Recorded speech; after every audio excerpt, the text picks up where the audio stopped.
I'm Layla, 21, and if there's one lesson life has slammed into me harder than any other, it's this. Never assume the people who should protect you the most are actually on your side. For most of my life, I believed my mom was my rock. She raised me alone after my dad left us when I was 5, and I always saw her as some kind of survivor, strong, selfless, endlessly working to give me a better future. I never imagined that one day I'd find myself standing in a registrar's office, humiliated and confused, being told I couldn't register for my final semester of college because my tuition hadn't been paid. The words echoed in my ears like a cruel joke. My heart pounded in disbelief as I stared at the woman behind the glass, trying to process what she'd just said. There must be some mistake, I insisted. My mom said everything was covered. She's been handling the payments. But the system said otherwise. Not only had no payment been made, but apparently the last 3 tuition bills had been overdue. I left the office in a daze, my head spinning, barely noticing the freezing wind whipping through my coat. My mom had promised she was taking care of everything. I worked part-time at the campus cafe, sometimes skipping sleep to juggle assignments and shifts, but I never worried about tuition. That was always her domain. We had an agreement. I focused on school. She'd handle the finances. She insisted on it. I always thought her fierce independence meant she had everything under control. When I called her that afternoon, her tone was off. Not panicked. Not surprised. Just defensive.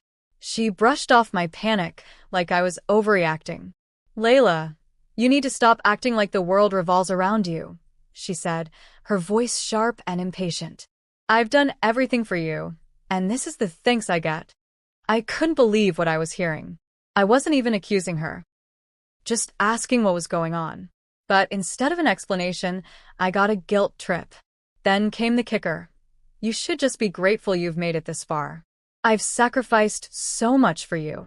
That night, I couldn't sleep. Her words kept replaying in my head, twisting around the growing dread in my chest. Something wasn't right. My mom wasn't acting like herself. Not the version of her I'd built up in my mind. The more I thought about it, the more small red flags I remembered. Like how she'd suddenly started dressing differently last year, spending money on spa treatments, and posting pictures with cryptic captions like, "Finally living my truth." Or how she always dodged money-related conversations with vague answers and snapped when I asked for confirmation about school expenses. I didn't want to believe it, but my gut told me I had to dig deeper. The next morning, I logged into our shared bank account. She'd added me as a secondary user when I turned 18, and though I rarely checked it because I trusted her, I remembered the login.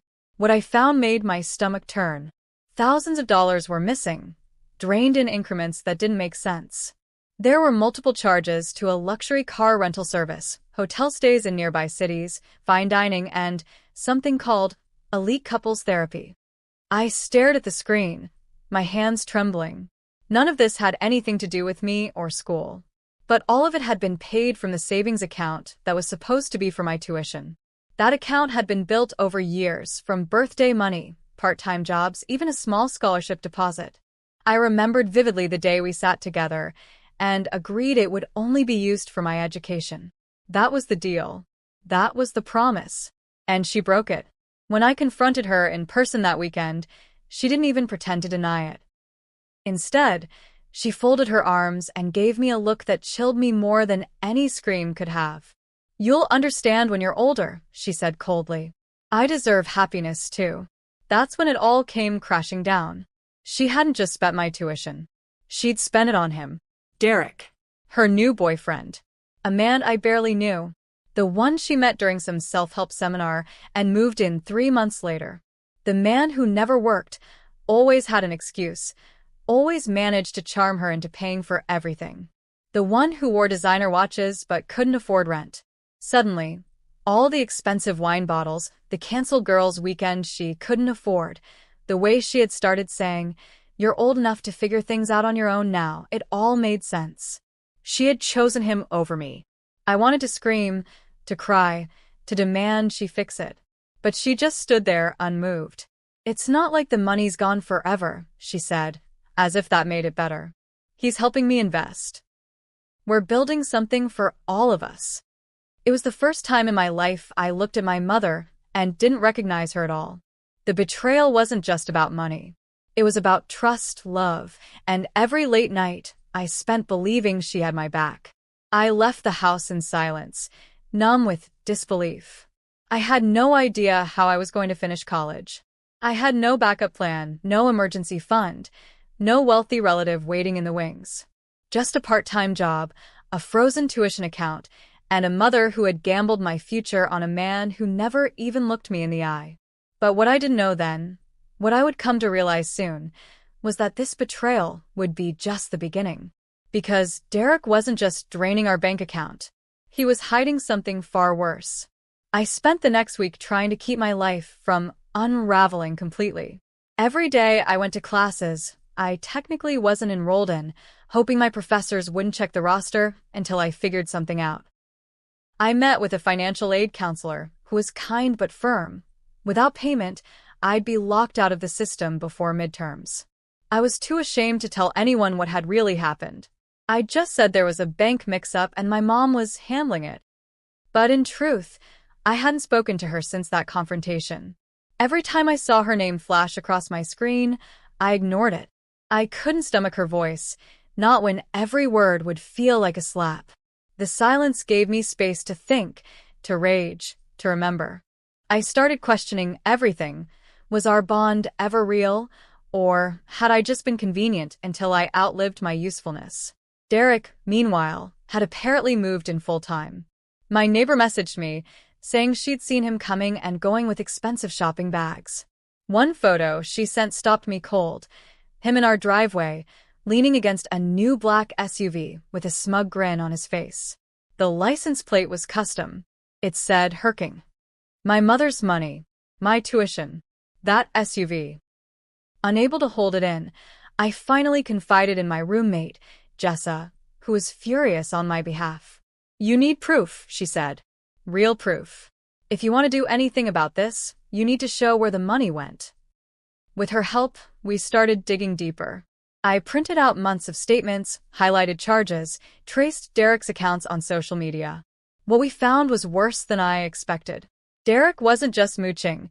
He was operating what looked like a romance scam, with multiple women posting pictures of him under different names. Darren D. Ricky. His captions were always the same. Grateful to the woman who believed in me. Different faces. Same captions. Same lies. My mom wasn't his first victim. She was just the latest. I felt sick. He was draining women dry and vanishing, but now he'd gotten cocky. Living in my childhood home, driving luxury cars, throwing money at cigar lounges and crypto coaching sessions. I found one photo tagged by another woman in a different state, showing him kissing her cheek. It was posted only 2 weeks ago. The betrayal doubled back on itself. My mother had not only stolen from me, but had handed it over to a predator. I knew she wouldn't believe me if I told her. She'd already chosen him over me. But what if someone else made her see the truth? That's when I remembered Aunt Rachel, my mom's older sister, and the only one in our family who'd ever spoken her mind. She and my mom had fallen out years ago over something vague and dramatic, but I remembered how close she and I used to be. I hadn't spoken to her in a while, but desperation has a way of reviving old connections. I called her and, after a moment of hesitation, poured everything out. She listened in silence, then simply said, "Come over. Bring everything." I did. I brought the statements, the screenshots, the photos, and sat at her kitchen table while she read through it all, her face growing darker by the minute. When she finished, she looked at me with eyes filled not just with anger, but something more powerful, resolve. "I believe you," she said. "And your mother's going to hear this from someone who won't get manipulated." True to her word, Aunt Rachel arranged a meeting that weekend. She called my mom and told her they needed to talk as sisters. I wasn't invited, but I sat outside in Rachel's car while it happened. When my mom arrived and saw me through the window, her face twisted into a bitter frown, but she didn't say anything. She followed Rachel inside. I watched the minutes tick by, imagining the confrontation, the denial, the unraveling. After 40 minutes, the front door opened. My mom stormed out, eyes red, jaw clenched, refusing to look in my direction. She drove off in silence. Rachel came out a few minutes later and simply said, "She's still in denial, but the cracks are there. You did the right thing." I wish that had been the end of it. I wish that exposing the truth had meant getting my tuition back, getting justice, or, at the very least, an apology. But Derek was a ghost the moment things got uncomfortable. 2 days after that meeting, he disappeared. The SUV was gone. His phone number stopped working. His social media accounts were deleted. My mother claimed she had no idea where he went. "He left me, too," she texted, like that somehow made us even. But I wasn't interested in her heartbreak. I was trying to recover from the emotional earthquake she triggered. I was the one now meeting with campus lawyers, trying to get extensions on my tuition deadline, trying to prove financial abuse had occurred, even though technically the account had my mother's name on it. The school's policies didn't account for betrayal. They just saw a balance unpaid. I was sinking fast, and I knew if I didn't find a solution soon, I'd lose my place at the university. One late night, as I sat on the floor of my room surrounded by paperwork, I realized I had two choices: keep waiting for someone else to save me, or take control of the narrative. And that's when I made the riskiest, most unexpected decision of my life. I decided to go public. Not with a pity post or some melodramatic video, but with facts. I wrote a detailed article about financial abuse within families, specifically how parental betrayal can sabotage a young adult's future. I framed it around my story, changing names, omitting direct identifiers, and submitted it anonymously to a major student-run media outlet connected to my university. I included excerpts from the bank statements, examples of Derek's scam tactics, and links to resources for others in similar positions. The article exploded. Within 3 days, it had gone viral on campus forums and student social media. Messages poured in from others who'd experienced similar violations, from parents using student loans for vacations to guardians draining college funds in secret. What I thought was a personal nightmare turned out to be a shared pain. I wasn't alone, and neither were they.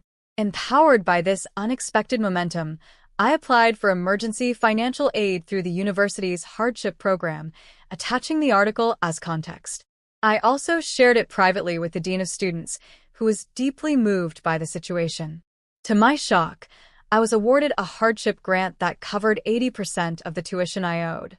My professors, some of whom had read the story and suspected it was mine, quietly extended deadlines and offered help without forcing me to explain. For the first time in weeks, I breathed without a weight on my chest. Meanwhile, my mother fell silent. After Derek vanished, and my aunt confronted her with the full extent of the evidence, her defenses began to collapse. She reached out a few times, texts that swung between guilt, denial, and subtle demands for sympathy, but I didn't reply. I wasn't ready. It wasn't that I hated her. I just didn't trust her anymore. Trust isn't something you recover with an apology. It's something rebuilt over time, brick by brick. And she hadn't laid a single one. I started therapy, partly to process the trauma, partly to understand why I hadn't seen it coming, why I had let my loyalty blind me. The more I unpacked, the more I realized this wasn't just about Derek or money. This was about years of quiet control, about a mother who said she sacrificed everything, when in reality she kept the power and handed me guilt disguised as love. She raised me to believe that I owed her my success, that every good thing in my life came from her struggles. But now I saw the truth. I had built my life in spite of the pressure, not because of it. That clarity was painful, but freeing. By spring, I had paid off the remaining tuition through a small loan and graduated on time. It wasn't the celebration I had imagined as a child. There were no proud parents in the audience. No teary-eyed hug at the finish line. Just Jessa, holding a sign that read, "You did it without them." I cried, not because of the pain but because of the relief. I had made it. Alone. On my terms. That summer, I found a full-time job in digital communications and moved into a small apartment with just enough sunlight and space to feel like a fresh start. I deleted the old shared bank account. I set boundaries I had never even known I was allowed to have. And slowly, piece by piece, I began crafting a version of adulthood that didn't revolve around damage control. A few months later, I received a letter in the mail. Not an email, not a text, a real, handwritten letter from my mom. Inside, she admitted that Derek had drained her too, that he took out loans in her name and vanished with the last of her savings. She said she now realized how wrong she'd been, not just about him, but about me. It wasn't a dramatic apology. There were no grand promises. But she said she hoped someday we could talk. I didn't reply, not because I wanted revenge, but because I needed more time to heal. Some wounds need silence to close. But I kept the letter. Maybe as a reminder. Or maybe, one day, I'll read it again when I'm ready to decide what kind of relationship we can salvage. Now, when people ask me what my biggest lesson was in college, I don't mention degrees or internships. I say this: sometimes the people who raise you also break you. And sometimes, surviving that isn't about forgiveness. It's about protecting your peace, building your own future, and learning that real love doesn't come with strings or guilt. I didn't get the family I deserved, but I did get freedom. And in the end, that might be the most valuable thing of all.